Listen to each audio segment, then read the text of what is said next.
Good morning विद्यार्थी मित्रों, जय Shri Krishna. Colour model school YouTube channel में आपनु हार्दिक स्वागत करूं छुं। ધોરણ 6 વિષય હિન્દી। હવે આપણે જોવાની છે ઇકાઈ નંબર 2 એટલે કે પાઠ નંબર 2। આપણે આગળના વિડિયોમાં કાવ્ય જોઈ હતી જેનું નામ હતું ઇતની શક્તિ હમે દેન દાતા। હવે આ ઇકાઈ છે એ ઇકાઈમાં છે એનું નામ છે અનૂઠે ઇન્સાન। અનૂઠે એટલે ગુજરાતીમાં એનો અર્થ થાય છે અનોખા ને ઇન્સાન એટલે માણસ।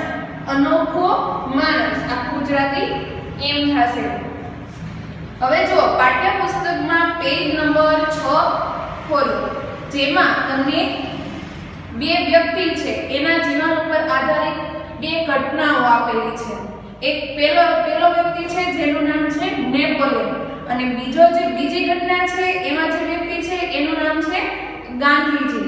હવે જો નેપોલિયનની ઈ છે ને સત્યવાદી હતો, હંમેશા સાચા રસ્તા ઉપર એટલે કે સચ્ચાઈના રસ્તા ઉપર ઈ ચાલતો હતો। કઈ રીતે તો જો इस इकाई में અહીંયા જો આ બોક્સ છે એની થોડી જાણકારી લઈ લઈએ, પછી નેપોલિયન ની જાણકારી લઈ લઈએ કે તેનો જન્મ ક્યારે થયો હતો, તે શું કરતો, એવું બધી જાણકારી લઈ લઈએ। ત્યાર પછી આપણે પાઠની શરૂઆત કરીએ।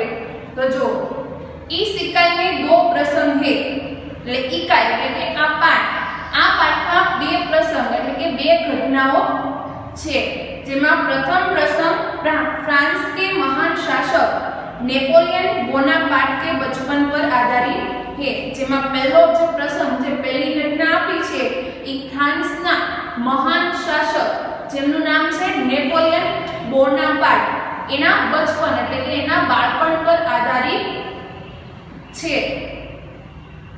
जो हमें सत्य एवं प्रामाणिकता की राह पर चलने की प्रेरणा देता है।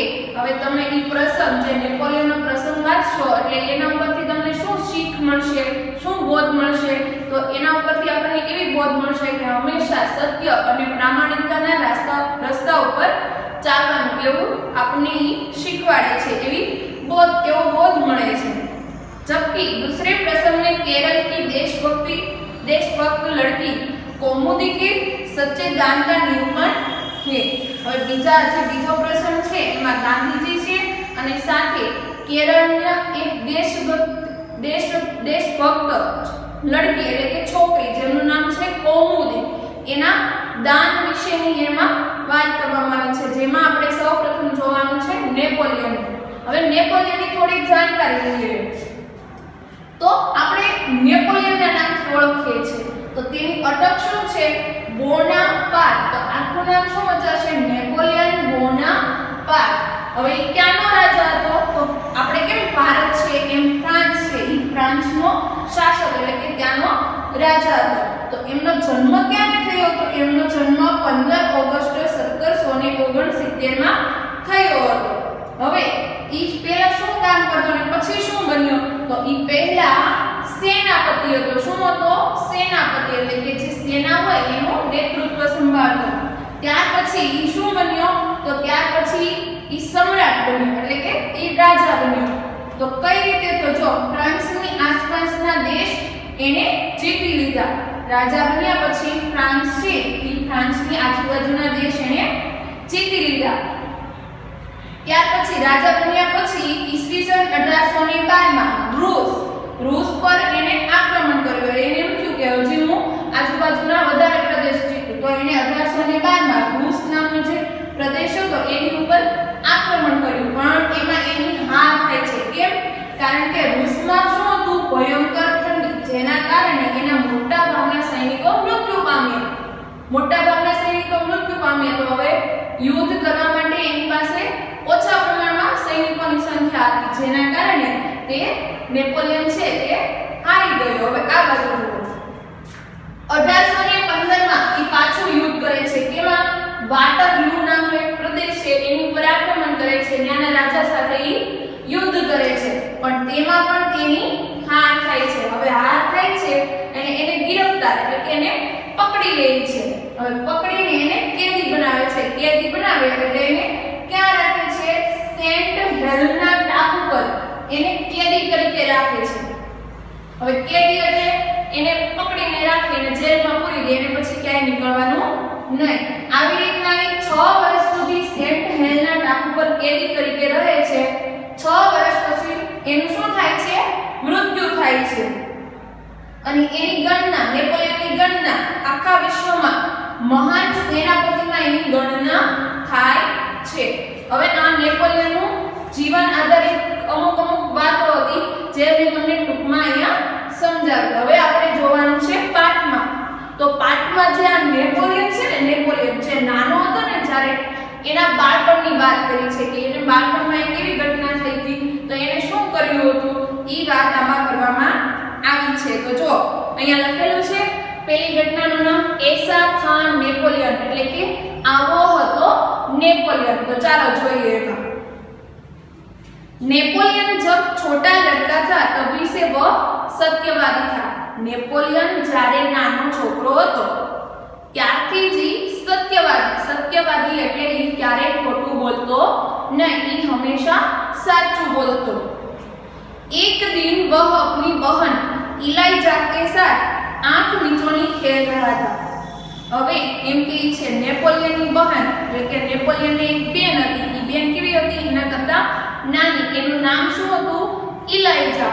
અને આ બંને નેપોલિયન અને ઇલાઇજા બંને શું રમી રહ્યા હતા? આંખ મિચોની. આંખ મિચોની એટલે સંતાકુકડી. તમે જે સંતાવાની જે ગેમ રમો છો, રમત રમો છો, સંતાઈ જાય પછી કોઈ આપણને ગોતવા આવે, એ રીતના આ બંને ભાઈ બહેનો રમતા હતા. તો સવાલ પૂછાય नेपोलियन की बहन का नाम क्या था? तो नेपोलियन की बहन का नाम इलाइजा था. नेपोलियन और इलाइजा क्या खेल रहे थे? नेपोलियन और इलाइजा आंख मिचोनी का खेल रहे थे. ख्याल આવ્યો વિદ્યાર્થી મિત્રો? હવે જો इलाइजा छिपी थी और नेपोलियन उसे ढूंढने के लिए इधर उधर दौड़ रहा था. હવે નેપોલિયનની બહેન છે એ ક્યાંક છુપાઈ જાય છે, ક્યાંક સંતાઈ જાય છે અને નેપોલિયન એને ઢૂંઢને એટલે કે એને શોધવા માટે નીકળે છે. એ આમ તેમ જાય છે, ઇધર ઉધર એટલે કે આ બાજુ જોવે, આ બાજુ જોવે. તો એ રીતના બંને રમી રહ્યા હતા. અચાનક વહ એક લડકી સે જા ટકરાયો. હવે નેપોલિયન છે એ બેનને શોધતા એક છોકરી સાથે ટકરાય એટલે કે એક છોકરી સાથે ભટકાય છે.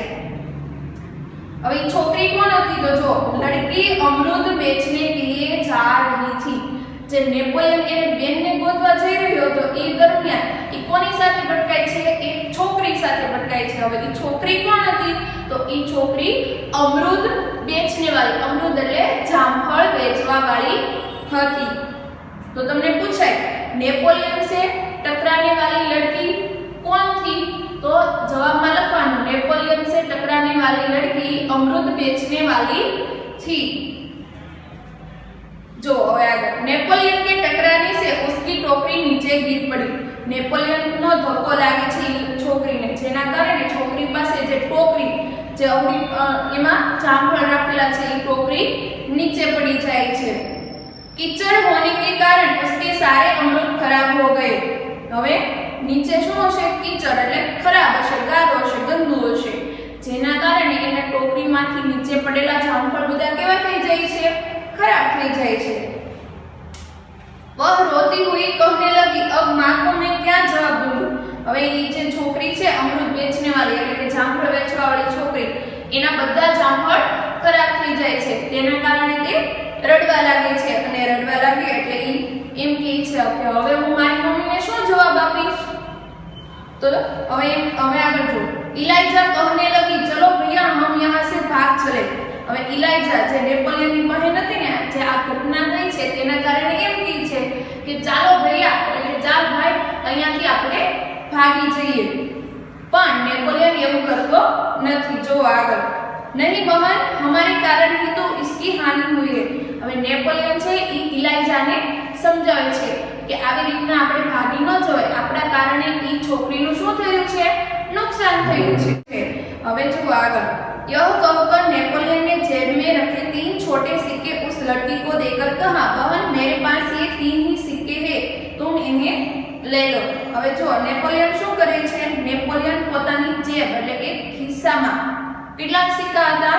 3 નાના સિક્કા હતા. ઈ બહાર કાઢે છે અને જે અમૃત વેચને વાળી જે છોકરી એટલે કે જામફળ વેચવા વાળી જે છોકરી છે એને ઈ આપે છે અને એમ કહે છે બેન મારી પાસે આ 3 જ સિક્કા છે તું આને લઈ લે। इन 3 सिक्कों से क्या होगा? मेरी माँ मुझे बहुत मारेगी, लड़की ने कहा।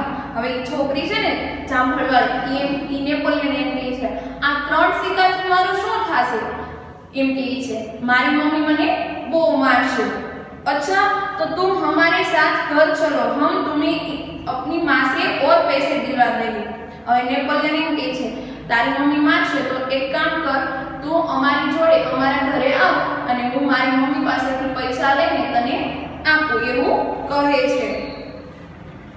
इस पर इलाइजा ने नेपोलियन से कहा भैया इसे घर ले चलोगे तो माँ नाराज होगी। હવે ઇલાઇજા છે ઈ એવું કહે છે ભાઈ નેપોલિયન એટલે કે ઇલાઇજા પોતાના ભાઈ નેપોલિયનને કહે છે કે ભાઈ આપણે આને ઘરે લઈ જશું તો આપણી મમ્મી આપણાથી શું થશે? નારાજ થશે। કેમ? કારણ કે આપણે આવું કામ કર્યું છે એટલે। નેપોલિયન નહીં માને, નેપોલિયન ही इलाइजाની વાત માનતો નથી। वह उस लड़की को अपने साथ घर ले गया। હવે નેપોલિયન એમને ઇલાઇજાની વાત માનતો નથી અને જે છોકરી છે જામફળ વેચવા વાળી છોકરી એને તે પોતાના ઘરે લઈ જાય છે। माँ को घटना की जानकारी देकर वह बोला माँ आप मुझे जो जेब खर्च देती है उसमें से इस लड़की को पैसे दे दीजिए। હવે નેપોલિયન ઇલાઇજા અને જે જામફળ વેચવા વાળી છોકરી છે ઈ નેપોલિયનના ઘરે જાય છે અને નેપોલિયન એની મમ્મીને આખી ઘટના કહે છે કે આવી રીતના થયું જેના કારણે આ છોકરીના બધા જામફળ ખરાબ થઈ ગયા। હવે નેપોલિયન એમ કહે છે કે તું મને જેબ ખર્ચ એટલે કે તું મને જે વાપરવા દરરોજના વાપરવા માટેના જે પૈસા આપે છે ઈ પૈસા તું આજે આ જામફળ વેચવા વાળી છોકરીને આપી દે એવું કહે છે। तो नेपोलियन की माँ शो कही है ठीक है मैं तुम्हारी सच्चाई से खुश हूँ मगर याद रखना अब तुम्हें 1 महीने तक जेब खर्च के लिए कुछ भी नहीं मिलेगा। माँ ने कहा। હવે નેપોલિયન ની મમ્મી શું કહે છે કે હું ખુશ છું કે તું સાચું બોલ્યો। હવે તું ઈ પણ યાદ રાખજે કે આગળના 1 મહિના સુધી હું તને વાપરવા માટે 1 પણ રૂપિયો નહીં આપું એવું કોણ કહે છે? નેપોલિયનની મમ્મી કહે છે। તો નેપોલિયન જવાબમાં શું કહે છે? ठीक है माँ। નેપોલિયન ने हंसते हुए कहा એટલે નેપોલિયન એની મમ્મીને કહે છે સારું દાંત હસતા હસતા કહે છે। माँ ने उस लड़की को 2 बड़े सिक्के दिए, वह खुशी खुशी घर लौट गई। હવે નેપોલિયનની મમ્મી છે ઈ પેલી જે જામફળ વેચવા વાળી છોકરી છે એને પાછા 2 મોટા સિક્કા આપે છે। પેલા 3 નાના સિક્કા આપે ઈ કોણ આપે છે? નેપોલિયન આપે છે અને 2 મોટા સિક્કા કોણ આપે? નેપોલિયનની મમ્મી આપે છે। એટલે ઓલી જે પેલી છોકરી છે ઈ ખુશ થઈ જાય છે। नेपोलियन को धक्का देने की सजा तो मिली परंतु सत्य के पथ पर चलने के कारण उसे यह सजा भुगतने में अद्भुत आनंद आया। નેપોલિયન ને જે ભૂલથી જે પેલી છોકરીને જે ધક્કો માર્યો તો એની એમને નેપોલિયનને સજા મળે છે પણ ઈ સજા કેવી હતી? સારી હતી। એટલે કે નેપોલિયનને ઈ સજા એને ગોપી પણ એને આનંદ થાય છે, ખુશી થાય છે। કેમ? કારણ કે નેપોલિયને શું કર્યું હતું? નેપોલિયને સાચે સાચું એમની મમ્મીને કહી દીધું હતું। ખ્યાલ આવ્યો? वास्तव में नेपोलियन सच्चाई के पथ पर चलने वाला इंसान था। बचपन से ही उसे खुद पर दृढ़ विश्वास था और दृढ़ इच्छा शक्ति भी थी। खरेखर वास्तव में खरेखर જોઈએ તો નેપોલિયન સચ્ચાઈ એટલે કે સચ્ચાઈના રાસ્તા પર ચાલવા વાળો ઇન્સાન હતો। એ ક્યારેય ખોટું બોલતો નહીં। એને નાનપણથી બચપનથી એટલે કે એને નાનપણથી જ એને પોતાના ઉપર વિશ્વાસ અને ઈચ્છા શક્તિ હતી। હવે જો બાળ મિત્રો આ ઘટના છે એના ઉપરથી આપણને ખ્યાલ આવે કે તમારાથી કોઈ પણ ભૂલથી અજાણ્યા કે જાણ્યા ભૂલ થાય તો તમારે સાચે સાચું કહી દેવાનું, ક્યારેય ખોટું બોલવાનું નહીં। તમે સાચું બોલશો તો તમારી સજા પણ કેવી થઈ જશે? ઓછી થઈ જશે। એવું આ નેપોલિયન વાળા ઘટના ઉપરથી તમને શીખવા મળે છે। હવે પછીની જે ઘટના છે એ આપણે આગળના વિડીયોમાં જોઈશું। હવે આને લગતું હોમવર્ક હું તમને ફોટા દ્વારા મોકલીશ જે તમારે પાકી નોટમાં લખવાનું છે સારા અક્ષરે અને એને પાકું પણ કરવાનું છે।